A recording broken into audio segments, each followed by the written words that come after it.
So it was around the fact that agency is greater than intelligence.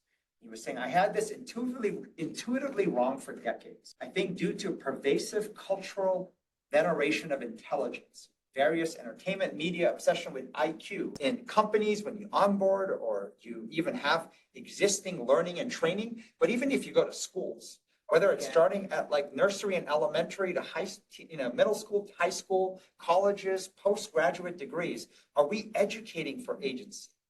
Are you acting as if you had 10x agency? Agency as a personality trait refers to an individual's capacity to take initiative, make decisions, and exert control over their actions and environment. It's about being proactive rather than reactive.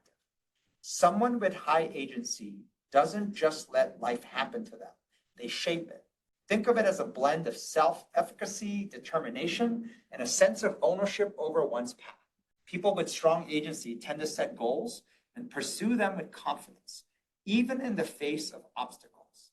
They're the type to say, I'll figure it out, and then actually do it. That notion of, thinking to doing, and that loop being very tight. On the flip side, someone low in agency might feel more like a passenger in their own life, waiting for external forces like luck, other people, or circumstances to dictate what happens next. High agency folks lean towards an internal locus, feeling they steer their fate, while low agency folks might lean external, seeing life as something that happens to them.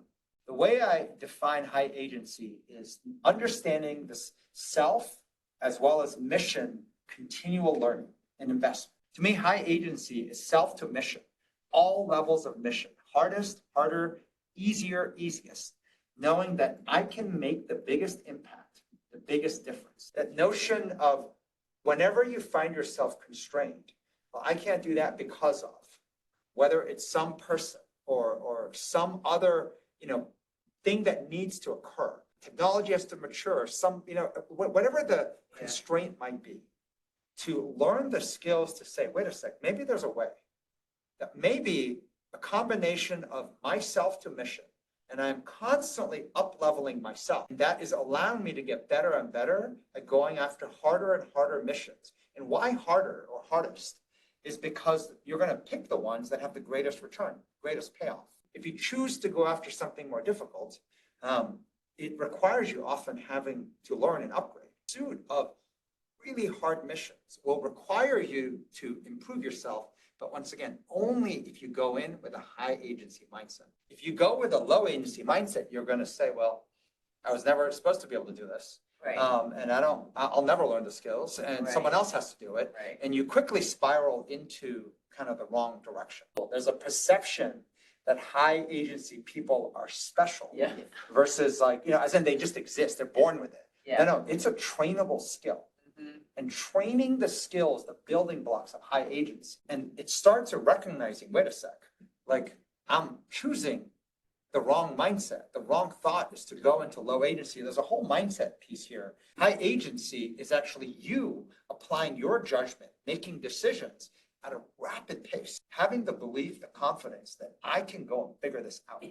See, it's not like I know it, I have it figured out, but I can learn to figure it out, right? I can learn to, that's the notion of agency versus removing agency leads to a mindset of this internal state of helplessness. Maybe you won't feel as bad if you realize our entire environment, entire school system, the entire org chart of every company was actually built for 200 years, conditioning us for low agency, minus the very few people. And when I say minus the very few people, if you were ever a king, queen, prince, or princess, you would actually learn how you were trained for high agency. But if you were also in the C-suite, you were trained for high agency. We spent a lot of time, like Jim Lear trained the C-suite, all industry. And so we'll figure out a way to make this slide a little bit bigger, but the 100-year change of schools and work, and if you look on the left side, it's the first 100 years was the years of kings and queens.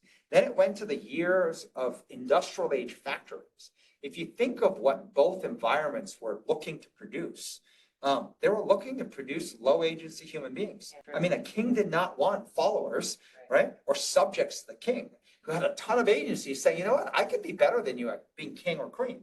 No, you wanted people to be loyal and follow.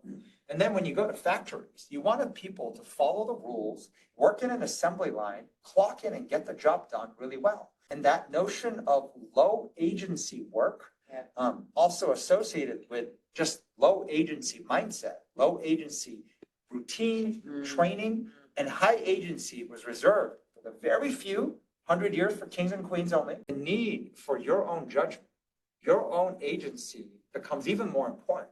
And yet this is not trained right now. The notion of believing that pursuit, that agency of I can figure this out and then follow through to take the steps to learn it, that's a different skill. It's a different mindset.